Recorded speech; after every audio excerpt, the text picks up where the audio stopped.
this facility will be equipped to serve those who are in need.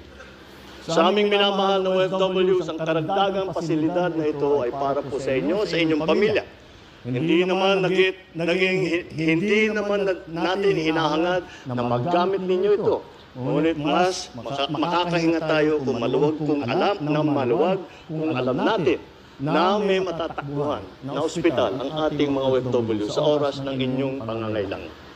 Naway ang cancer care na ito ay maging simbolo ng ating mas magandang kinabukasan, kung saan ang sakripisyo ng ating mga OFW ay masuklian, ang kanilang pangarap ay mabigyang katuparan, at ang kanilang kalusugan ay pinapahalagaan.